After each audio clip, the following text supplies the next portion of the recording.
ಮಾನವನ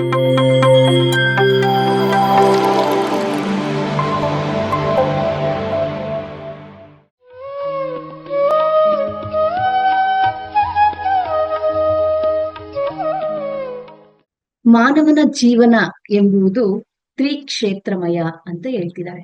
ಅಂದ್ರೆ ನಮ್ಮ ಜೀವನ ತ್ರಿಕ್ಷೇತ್ರಗಳಿಂದ ತುಂಬಿಕೊಂಡಿದೆ ಅಂತ ಹೇಳ್ತಿದ್ದಾರೆ. ಮಯ ಅಂದ್ರೆ ತುಂಬಿರುವಂತದ್ದು, ಫುಲ್ ಅಂತ ಅರ್ಥ ಮಾಸ್ಟರ್ಸ್. ಈ ಮಾನವನ ಜೀವನ ಎಂಬುದು ತ್ರಿಕ್ಷೇತ್ರಮಯ ಆದ್ರೆ ಮಾನವನ ಪ್ರಪಂಚ ಅನ್ನೋದು ತ್ರಿಕ್ಷೇತ್ರಾತ್ಮಕ ಅಂತ ಹೇಳ್ತಿದ್ದಾರೆ. ಮಾನವನ ಜೀವನದ ಈ 3 ಕ್ಷೇತ್ರಗಳ ಬಗ್ಗೆ ಸಂಪೂರ್ಣವಾಗಿ ತಿಳಿದುಕೊಳ್ಳೋಣ.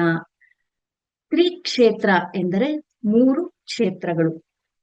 ತ್ರಿಕ್ಷೇತ್ರಮಯ ಎಂದರೆ 3 ಕ್ಷೇತ್ರಗಳೊಂದಿಗೆ ತುಂಬಿರುವುದು ಎಂದರ್ಥ.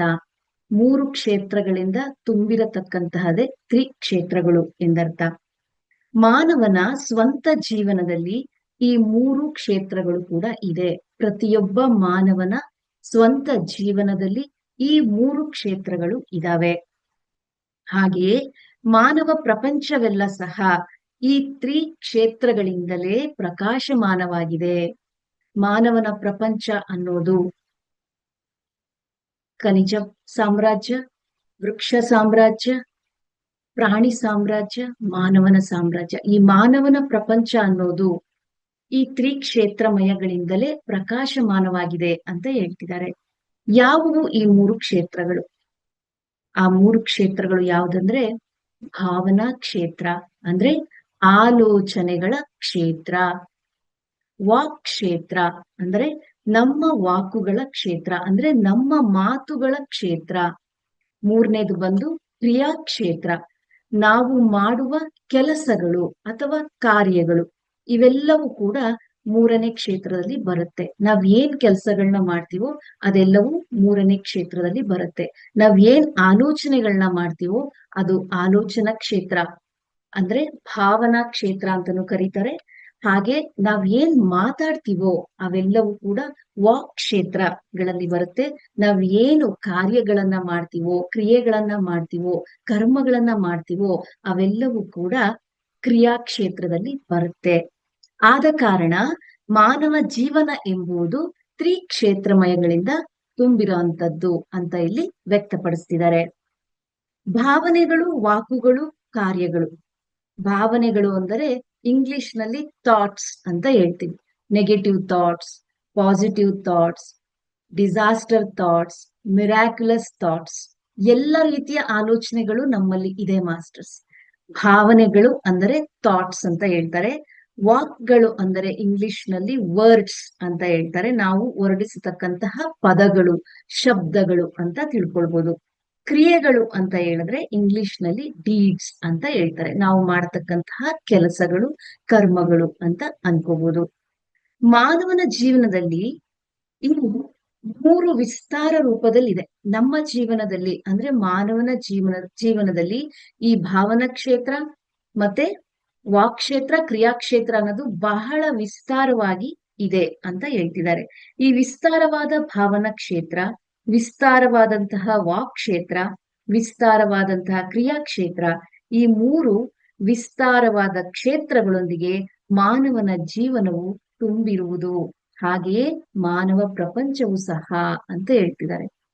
ಈ 3 ವಿಸ್ತಾರವಾದಂತಹ ಕ್ಷೇತ್ರಗಳಿಂದ ತುಂಬಿರೋದೇ ನಮ್ಮ ಜೀವನ, ನಮ್ಮ ಪ್ರಪಂಚವೂ ಕೂಡ ಅಂತ ಹೇಳ್ತಿದ್ದಾರೆ. ಸುತ್ತಮುತ್ತ ಇರತಕ್ಕಂತಹ ಮನುಷ್ಯರೆಲ್ಲರೂ ಸಹ ಈ 3 ಕ್ಷೇತ್ರಗಳಿವೆ. ನೋಡಿ ಮಾಸ್ಟರ್ಸ್, ನಾವು ಅಷ್ಟೇ ಅಲ್ಲ, ಮಾನವ ಅಂದ್ಮೇಲೆ ನಮ್ ಜೊತೆ ಯಾರ್ಯಾರೆಲ್ಲ ಇದಾರೋ, ನಮ್ ಸುತ್ತಮುತ್ತ ಯಾರ್ಯಾರೆಲ್ಲ ಇದಾರೋ ಅವರು ಕೂಡ ಈ 3 ಕ್ಷೇತ್ರಗಳಿಂದಲೇ ತುಂಬಿಕೊಂಡಿದ್ದಾರೆ ಅಂತ ಹೇಳ್ತಿದ್ದಾರೆ. ಮಾನವ ಕೋಟಿಯ ಈ 3 ಕ್ಷೇತ್ರಗಳು ಸೇರಿ ಈ ಮಾನವ ಪ್ರಪಂಚ ಅನ್ನೋದು ಆಗಿದೆ. ಈ ಮಾನವ ಪ್ರಪಂಚ ಯಾವ ರೀತಿ ಆಗಿದೆ ಅಂದ್ರೆ ಭಾವನಾ ಕ್ಷೇತ್ರ, ವಾಕ್ ಕ್ಷೇತ್ರ ಮತ್ತು ಕ್ರಿಯಾಕ್ಷೇತ್ರಗಳಿಂದಲೇ ಈ ಮಾನವ ಪ್ರಪಂಚ ಅನ್ನೋದು ಆಗಿದೆ ಅಂತ ಹೇಳ್ತಿದ್ದಾರೆ. ಈ ಮಾನವ ಪ್ರಪಂಚದಲ್ಲಿ ಸಹ ಭಾವನಾ ಕ್ಷೇತ್ರ, ವಾಕ್ ಕ್ಷೇತ್ರ, ಕ್ರಿಯಾಕ್ಷೇತ್ರಗಳಲ್ಲಿ ವಿಶಿಷ್ಟವಾಗಿ ಮನುಷ್ಯನ ಜೀವನವು ನಡೆಯುತ್ತಿದೆ ಅಂತ ಹೇಳ್ತಿದ್ದಾರೆ. ಈಗ ನಾವು ಈ ಮೂರು ಕ್ಷೇತ್ರಗಳ ಯಥಾರ್ಥ ಪರಿಸ್ಥಿತಿಯನ್ನ ತಿಳ್ಕೊಳ್ಳೋಣ ಅಂತ ಹೇಳ್ತಿದ್ದಾರೆ. ಇದು ತುಂಬಾ ಮುಖ್ಯವಾದದ್ದು ಅಂತ ಕೂಡ ಪತ್ರಿಜಿಯವರು ತಿಳಿಸ್ತಿದ್ದಾರೆ ಮಾಸ್ಟರ್ಸ್. ಪ್ರತಿ ಮಾನವ ತನ್ನ ಸ್ವಂತ ಜೀವನವನ್ನ ಅರ್ಥ ಮಾಡಿಕೊಂಡರೆ ಮಾಸ್ಟರ್ಸ್, ಒಂದೊಂದು ಲೈನು ತುಂಬಾ ಮುಖ್ಯವಾಗಿರುತ್ತೆ, ಶ್ರದ್ಧೆಯಿಂದ ಆಲಿಸಿ ಮಾಸ್ಟರ್ಸ್. ಪ್ರತಿ ಮಾನವ ತನ್ನ ಸ್ವಂತ ಜೀವನವನ್ನ ಅರ್ಥ ಮಾಡಿಕೊಂಡರೆ ಮಾತ್ರ ಜೀವನದಲ್ಲಿ ಆನಂದವನ್ನ ಪಡೆಯುತ್ತಾನೆ. ಬೇರೆಯವ್ರನ್ನ ಅರ್ಥ ಮಾಡ್ಕೊಳ್ಳೋದಲ್ಲ, ತನ್ನ ಸ್ವಂತ ಜೀವನವನ್ನ ಯಾವ ಮಾನವ ಅರ್ಥ ಮಾಡ್ಕೊಳ್ತಾನೋ ಅವನು ಜೀವನದಲ್ಲಿ ಆನಂದವಾಗಿರ್ತಾನೆ ಅಂತ ಹೇಳ್ತಿದ್ದಾರೆ. ನಾವು ಇಷ್ಟು ವರ್ಷಗಳ ಕಾಲ ಬೇರೆಯವರ ಜೀವನದಲ್ಲಿ ಮೂಗು ತೂರಿಸ್ಕೊಂಡು ನಮ್ಮ ಜೀವನವನ್ನ ನೋವಿನಿಂದ, ದುಃಖದಿಂದ ತುಂಬಿಸ್ಕೊಂಡಿದೀವಿ ಮಾಸ್ಟರ್ಸ್. ಅಪ್ಪೋ ದೀಪೋ ಭವ, ಈ ವಾಕ್ಯಗಳನ್ನೆಲ್ಲ ಕೇಳ್ತಾ ಬಂದ್ರೆ ನಿನ್ನನ್ನು ನೀನೇ ಉದ್ಧರಿಸಿಕೋ, ಈ ವಾಕ್ಯಗಳನ್ನೆಲ್ಲ ನೆನಪಿಸ್ಕೊಳ್ಳಿ ಮಾಸ್ಟರ್ಸ್. ಕೇವಲ ಒಬ್ಬೊಬ್ರು ಕೂಡ ಅವರವರ ಜೀವನವನ್ನ ಸುಧಾರಣೆ ಮಾಡ್ಕೊಳ್ಬೇಕು, ಅರ್ಥ ಮಾಡ್ಕೊಳ್ಬೇಕು ಅಂತ ಹೇಳ್ತಿದ್ದಾರೆ. ಇಲ್ಲದಿದ್ದರೆ ಸಮರ್ಥತೆ ಗಳಿಸಲು ಅರ್ಹತೆ ಪಡೆಯಲಾರ. ಸಮರ್ಥತೆ ಅಂದ್ರೆ ಎಲ್ಲರೂ ಕೂಡ ಸಮ ಅನ್ನುವ ಅರ್ಥ ಮಾಸ್ಟರ್ಸ್. ಎಲ್ಲರೂ ಕೂಡ ಒಂದೇ. ನನ್ನಲ್ಲಿಯೂ ಕೂಡ ತ್ರಿಕ್ಷೇತ್ರಗಳಿವೆ, ಮತ್ತೊಬ್ಬ ಮಾನವನಲ್ಲಿಯೂ ಕೂಡ ಇರೋದು ತ್ರಿಕ್ಷೇತ್ರವೇ. ನಾವೆಲ್ಲವೂ ಕೂಡ ಆಗಿರೋದು ತ್ರಿಕ್ಷೇತ್ರಮಯ ಅಂತ ಅನ್ಕೊಂಡ್ರೆ ನಮ್ಮ ಪ್ರಪಂಚವು ಕೂಡ ಈ ಮೂರು ಕ್ಷೇತ್ರಗಳಿಂದ ತುಂಬಿಕೊಂಡಿದೆ.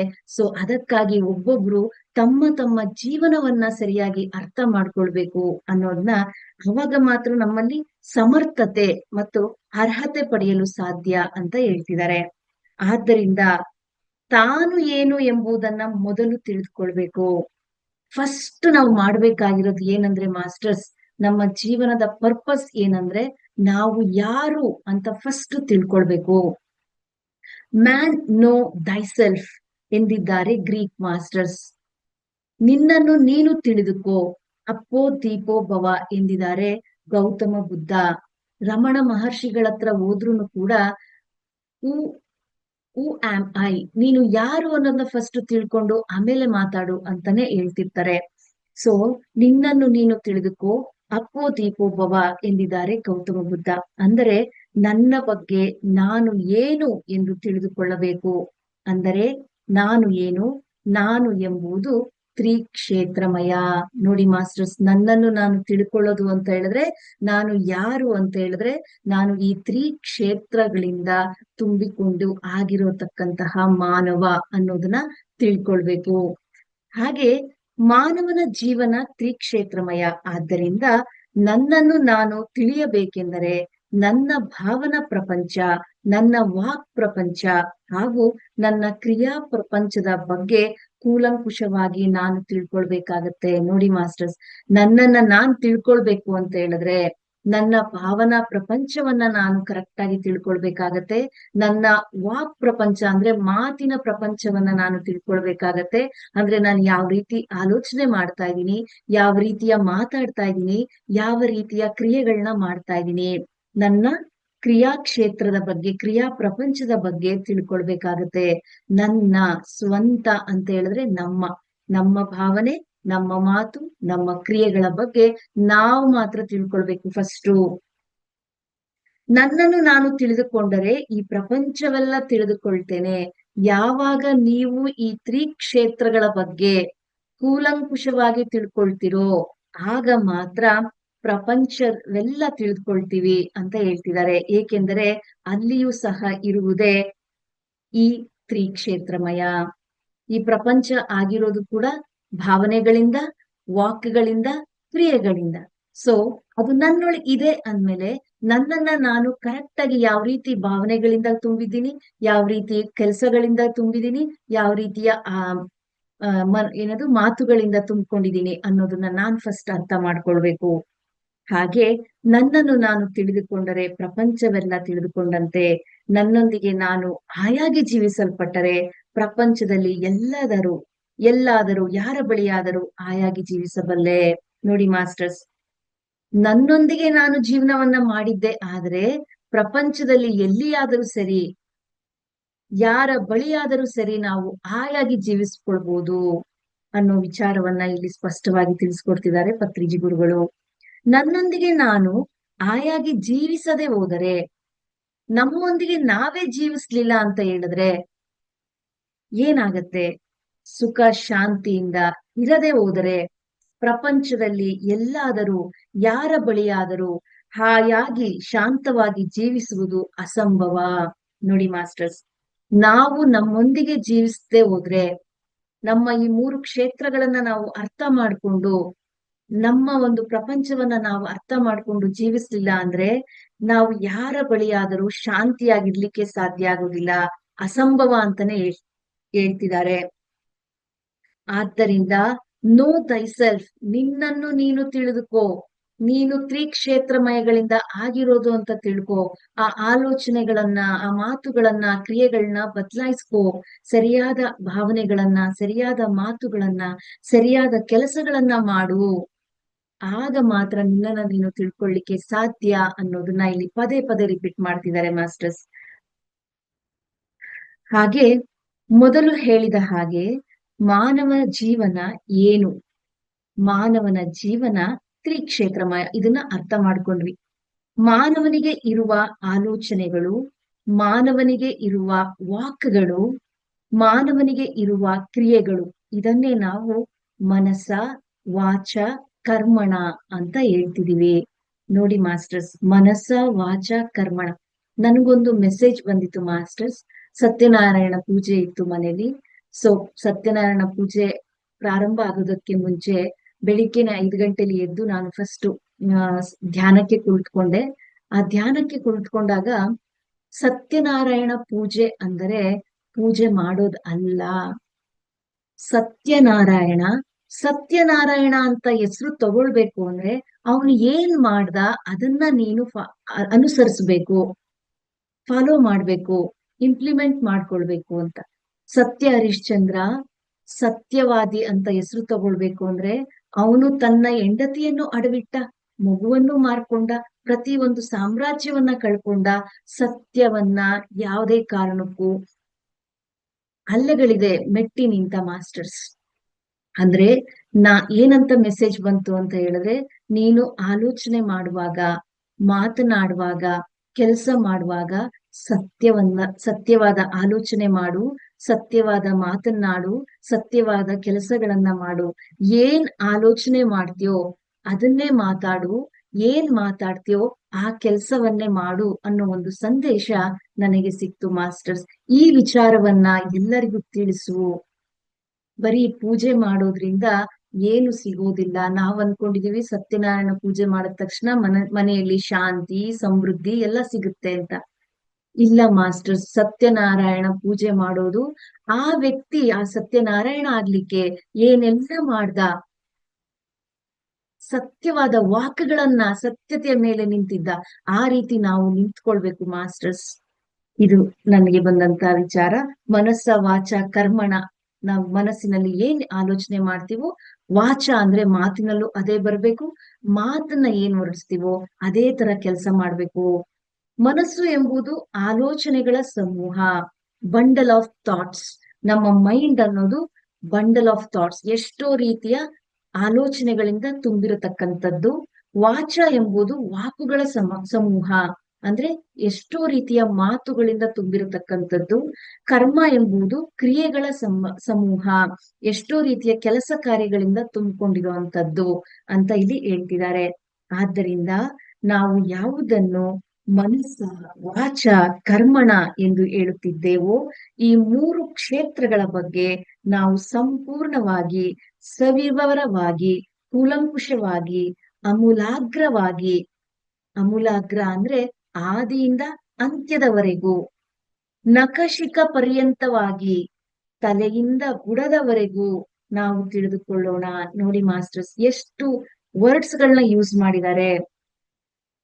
ಈ ಮೂರು ಕ್ಷೇತ್ರಗಳ ಬಗ್ಗೆ ನಾವು ಸಂಪೂರ್ಣವಾಗಿ, ಸವಿವರವಾಗಿ, ಕೂಲಂಕುಷವಾಗಿ, ಅಮೂಲಾಗ್ರವಾಗಿ ಅಂದ್ರೆ ಆದಿಯಿಂದ, ಪ್ರಾರಂಭದಿಂದ ಅಂತ್ಯದವರೆಗೆ, ನಖಶಿಖ ಪರ್ಯಂತವಾಗಿ, ತಲೆಯಿಂದ ಬುಡದವರೆಗೆ ನಾವು ತಿಳಿದುಕೊಳ್ಳೋಣ ಅಂತ ಹೇಳ್ತಿದ್ದಾರೆ.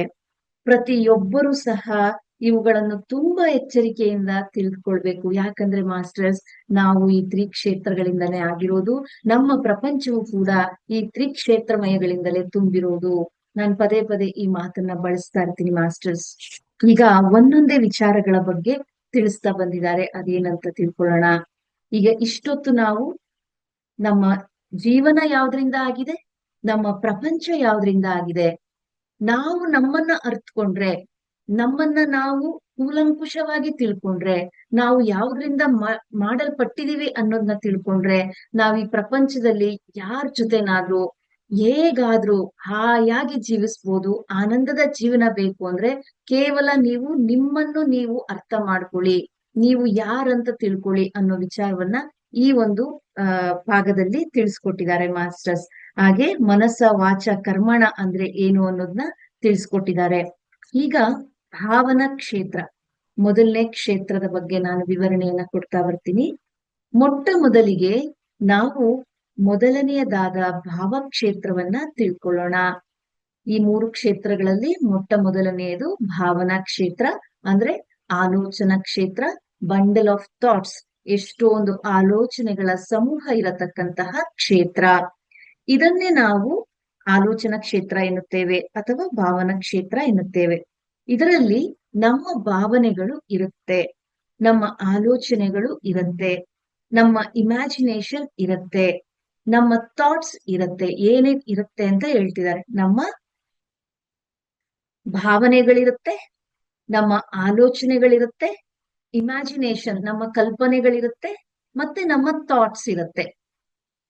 ಪ್ರತಿಯೊಬ್ಬರಿಗೂ ಈ ಭಾವನಾ ಕ್ಷೇತ್ರ ಇದೆ. ಪ್ರತಿಯೊಬ್ಬ ಮಾನವನಲ್ಲಿಯೂ ಕೂಡ ಈ ಭಾವನಾ ಕ್ಷೇತ್ರ ಅನ್ನೋದಿದೆ. ಅದರಲ್ಲಿ ಸ್ವಲ್ಪ ವಿವರಿಸುತ್ತಾ ಇರ್ತೇನೆ ಅಂತ, ಇದು ಕಡ್ಡಾಯ ಅಂತ ಹೇಳ್ತಿದ್ದಾರೆ. ಅಂದ್ರೆ ಮಾಸ್ಟರ್ಸ್,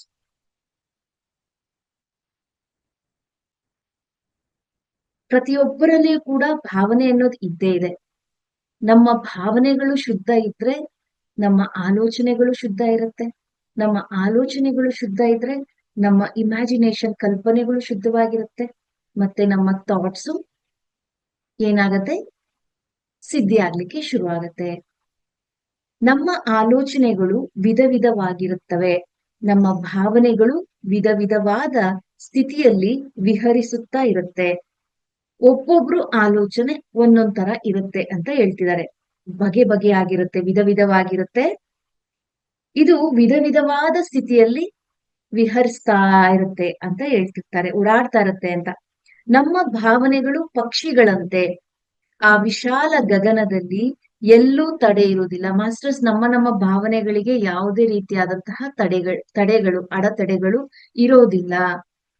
ನಾವು ನಮ್ಮ ಭಾವನೆಯಲ್ಲಿ ಒಳ್ಳೆಯ ಭಾವನೆಯನ್ನು ಮಾಡ್ಕೊಳ್ಬಹುದು, ಕೆಟ್ಟದ್ದು ಮಾಡ್ಕೊಳ್ಬಹುದು. ಅದಕ್ಕೆ ಪೂರ್ಣವಾದ ಸ್ವತಂತ್ರ ಇರುತ್ತೆ, ಯಾವುದೇ ರೀತಿಯ ಅಡೆತಡೆಗಳು ಇರೋದಿಲ್ಲ. ಅದು ಪಕ್ಷಿಯ ರೀತಿ ಎಲ್ಲಾ ಕಡೆ ವಿಹರಿಸ್ತಾ ಇರುತ್ತೆ ಅಂತ ಹೇಳ್ತಿದ್ದಾರೆ. ವಿಶಾಲ ಗಗನದಲ್ಲಿ ಎಲ್ಲೂ ತಡೆ ಇರುವುದಿಲ್ಲ, ಆದ್ದರಿಂದ ಎಲ್ಲಿಯಾದರೂ ವಿಹಾರ ಮಾಡಬಹುದು. ನಮ್ಮ ಭಾವನಾ ಪ್ರಪಂಚ ಎಂಬುದು ನಮ್ಮ ಆಸ್ಟ್ರಲ್ ಪ್ರಪಂಚ, ಸೂಕ್ಷ್ಮ ಪ್ರಪಂಚ ಅಂತ ಹೇಳ್ತಿದ್ದಾರೆ. ಇಲ್ಲಿ ತಪ್ಪುಗಳು ಇರೋದಿಲ್ಲ, ಸರಿಗಳು ಇಲ್ಲ.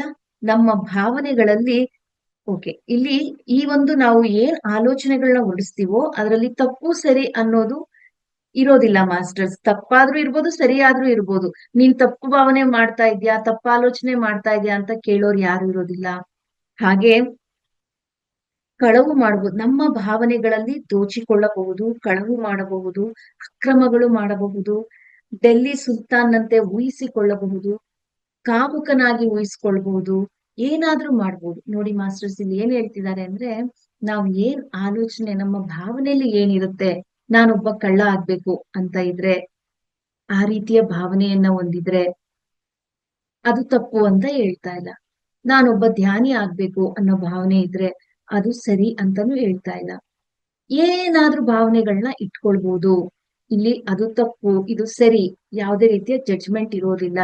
ನಾವ್ ಯಾವ ರೀತಿ ಭಾವನೆಗಳನ್ನ, ಆಲೋಚನೆಗಳನ್ನ, ಕಲ್ಪನೆಗಳನ್ನ ಮಾಡ್ಕೊಳ್ತೀವೋ ಅದು ಎಲ್ಲಾ ಕಡೆ ವಿಹರಿಸ್ತಾ ಇರುತ್ತೆ ಅಂತ ಹೇಳ್ತಿದ್ದಾರೆ. ಈಗ ನಾನು ಒಬ್ಬ ಆ ದೋಚಿಕೊಳ್ಳೋನಾಗ್ಬೇಕು ಅನ್ನೋ ಒಂದು ಥಾಟ್ ಅನ್ಕೊಳ್ಳಿ. ಅಥವಾ ನಾನು ಕಳವು ಮಾಡ್ಬೇಕು, ಅಕ್ರಮ ಮಾಡ್ಬೇಕು, ಅಥವಾ ಡೆಲ್ಲಿ ಸುಲ್ತಾನನಂತೆ ಊಹಿಸ್ಕೊಳ್ಬಹುದು, ಕಲ್ಪನೆ ಮಾಡ್ಕೊಳ್ಬಹುದು ನಾನೊಬ್ಬ ಡೆಲ್ಲಿ ಸುಲ್ತಾನ್ ಆಗ್ಬೇಕು ಅಂತ, ಅಥವಾ ಕಾಮುಕನಾಗಿ ಊಹಿಸ್ಕೊಳ್ಬಹುದು, ಏನಾದ್ರೂ ಮಾಡ್ಬೋದು.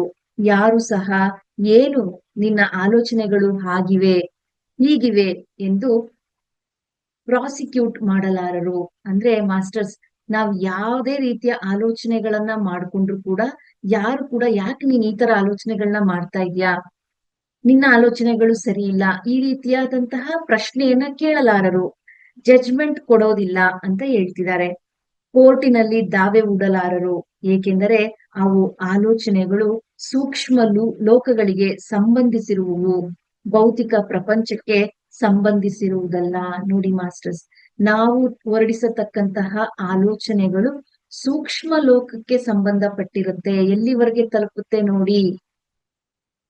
ಈಗ ನಾವು ಒಂದು ಪಾಸಿಟಿವ್ ಯೋಚನೆ ಮಾಡಿದೆ ಅಂತ ಅನ್ಕೊಳ್ಳಿ, ಆ ಪಾಸಿಟಿವ್ ಆಲೋಚನೆ ದೇವಾನುದೇವತೆಗಳಿಗೆ ಹೋಗಿ ಟಚ್ ಆಗಿ ಮಳೆಯ ರೂಪವಾಗಿ ಪುನಃ ಭೂಮಿಯಾಗೆ ಬಂದು ಅಲ್ಲಿರತಕ್ಕಂತಹ ನಿಸರ್ಗಗಳಿಗೆ, ಗಿಡ ಮರಗಳಿಗೆ, ಬೆಟ್ಟ ಗುಡ್ಡಗಳಿಗೆ, ಮಾನವರಿಗೆ, ಪ್ರಾಣಿಗಳಿಗೆ ಸ್ಪ್ರೆಡ್ ಆಗುತ್ತೆ. ಆ ಒಂದು ಅದ್ಭುತವಾದ ಶಕ್ತಿ ಮಾಸ್ಟರ್ಸ್, ಒಂದು ಅದ್ಭುತವಾದ ಶಕ್ತಿಯಾಗಿ ಮಾರ್ಪಟ್ಟು ದೇವಾನುದೇವತೆಗಳಿಗೆ ಟಚ್ ಆಗಿ ವಾಪಸ್ ಬರುತ್ತೆ ನಮ್ಮ ಒಂದು ಸಕಾರಾತ್ಮಕ ಆಲೋಚನೆಗಳು. ನಮ್ಮ ಒಂದು ನಕಾರಾತ್ಮಕ ಆಲೋಚನೆಗಳು ಭೂಮಿಯ ಕೆಳಗಡೆ ಇರತಕ್ಕಂತಹ ಮೂಲಕ್ಕೆ ಹೋಗಿ ಅಲ್ಲಿ ಒಂದು ಸಮೂಹವಾಗಿ ಮತ್ತೆ ಆ ಆಲೋಚನೆಗಳೇ ಜ್ವಾಲಾಮುಖಿಗಳಾಗಿ ಅಥವಾ ಭೂಕಂಪಗಳಾಗಿ, ನ್ಯಾಚುರಲ್ ಡಿಸಾಸ್ಟರ್ಸ್ ಅಂತ ನಾವೇನ್ ಹೆಸರುಗಳನ್ನ ಕೊಡ್ತೀವೋ, ಸುನಾಮಿ ಆಗಿರ್ಬೋದು, ಏನಾಗಿರ್ಬೋದು, ಇವೆಲ್ಲವೂ ಕೂಡ ನಡೆಯೋದು ನಾವು ಹೊರಡಿಸುವ ಸರಿಯಲ್ಲದ ಆಲೋಚನೆಗಳು. ನಮ್ಮ ಭಾವನೆಗಳಲ್ಲಿ, ಆಲೋಚನೆಗಳಲ್ಲಿ ಯಾವ ಯಾವ ರೀತಿಯ ಪಾಸಿಟಿವ್ ಅಥವಾ ನೆಗೆಟಿವ್ ಆಲೋಚನೆಗಳು ಹೊರಡಿದ್ರು ಯಾರು ಕೂಡ ತಡೆಯೋದಿಲ್ಲ ಮಾಸ್ಟರ್ಸ್. ಏನಾದ್ರೂ ಹೊರಡಿಸ್ಬೋದು, ಆದ್ರೆ ಆ ಹೊರಡಿಸಿದ್ದು ಈ ಭೌತಿಕ ಪ್ರಪಂಚದಲ್ಲಿ ಇರೋದಿಲ್ಲ, ಸೂಕ್ಷ್ಮ ರೂಪವಾಗಿ ಅಲ್ಲಿ ಮೇಲೆ ಇರುತ್ತೆ ಅಂತ ಹೇಳ್ತಿದ್ದಾರೆ. ಸೂಕ್ಷ್ಮ ಲೋಕಗಳಿಗೆ ಅದು ಸಂಬಂಧಿಸಿರುತ್ತೆ. ನಮ್ಮ ಭಾವನಾ ಪ್ರಪಂಚದಲ್ಲಿ ನಮ್ಮ ಇಷ್ಟ ಬಂದಂತೆ ವಿಹರಿಸಬಹುದು, ವಿಹರಿಸಬೇಕು. ನಮ್ಮ ಭಾವನಾ ಪ್ರಪಂಚದಲ್ಲಿ ನಮ್ಗೆ ಏನ್ ಇಷ್ಟನೋ ಆ ತರ ಇರ್ಬೋದು. ಒಳ್ಳೇದ್ ಮಾಡಿದ್ರೆ ಒಳ್ಳೆ ಫಲ, ಕೆಟ್ಟದ್ ಮಾಡಿದ್ರೆ ಕೆಟ್ಟದ್ ಫಲ ಇದ್ದೇ ಇರುತ್ತೆ. ನಮ್ಮ ಭಾವನಾ ಪ್ರಪಂಚದಲ್ಲಿ ನಾವು ಸರ್ವ ಸ್ವತಂತ್ರರು ಅಂತ ಹೇಳ್ತಿದ್ದಾರೆ. ನಮ್ಮ ಈ ಒಂದು ಭಾವನಾ ಪ್ರಪಂಚದಲ್ಲಿ ನಾವು ಸಂಪೂರ್ಣವಾಗಿ ಸ್ವತಂತ್ರತೆಯನ್ನ ಹೊಂದಿರ್ತೀವಿ. ಈ ಭಾವನಾ ಪ್ರಪಂಚ ಎಂಬುದು ಅತ್ಯಂತ ಸೃಜನಾತ್ಮಕ ಕ್ಷೇತ್ರ, ಕ್ರಿಯೇಟಿವಿಟಿ ಅಂತ ಹೇಳ್ತಿದ್ದಾರೆ ಮಾಸ್ಟರ್. ಸೃಜನಾತ್ಮಕ, ಕ್ರಿಯೇಟಿವ್ ವರ್ಲ್ಡ್ ಅಂತ ಹೇಳ್ತಿದ್ದಾರೆ. ಈ ಭಾವನಾ ಪ್ರಪಂಚದಲ್ಲಿ ವಿಧ ವಿಧವಾದ ವಿಷಯಗಳನ್ನ ಸೃಷ್ಟಿಸಿರುತ್ತೇವೆ. ನಮಗೆ ಗೊತ್ತಾಗದೆ ಎಷ್ಟೋ ಭಾವನೆಗಳನ್ನ ನಾವು ಹೊರಡಿಸಿರ್ತೀವಿ ಮಾಸ್ಟರ್ಸ್. ಅದೇ ನಮಗೆ ಮುಂದೊಂದ್ ದಿನ ಕಂಟಕವಾಗಿ ಬರ್ತಾ ಇರುತ್ತೆ, ನಮಗ್ ಗೊತ್ತಾಗ್ತಾ ಇರೋದಿಲ್ಲ. ಯಾಕೆ ನನ್ನ ಜೀವನ ಇಷ್ಟೊಂದು ಕಷ್ಟದಲ್ಲಿದೆ, ಯಾಕೆ ನಾನು ಇಷ್ಟೊಂದು ಅನಾರೋಗ್ಯದಲ್ಲಿ ಒದ್ದಾಡ್ತಾ ಇದ್ದೀನಿ, ಯಾಕೆ ನಾನು ಸುಖವಾಗಿ ಇಲ್ಲ ಅಂತ ಹೇಳಿದ್ರೆ, ಗೊತ್ತೋ ಗೊತ್ತಿಲ್ದೇನೋ ನಾವು ಎಷ್ಟೋ ಆಲೋಚನೆಗಳನ್ನ ಹೊರಡಿಸ್ತಾ ಇರ್ತೀವಿ. ಅದು ಸೂಕ್ಷ್ಮ ರೂಪದಲ್ಲಿ, ಸೂಕ್ಷ್ಮ ಲೋಕಗಳಲ್ಲಿ ಇರುತ್ತೆ. ಅದು ನಮಗೆ ವಾಪಸ್ ಆಗಿ ಬರ್ತಾ ಇರುತ್ತೆ ಮಾಸ್ಟರ್ಸ್. ನಾವು ಹೊರಡಿಸಿದಂತಹ ಆಲೋಚನೆಗಳು ನಮಗೆ ಕರ್ಮವಾಗಿ ಬರ್ತಾ ಇರುತ್ತೆ.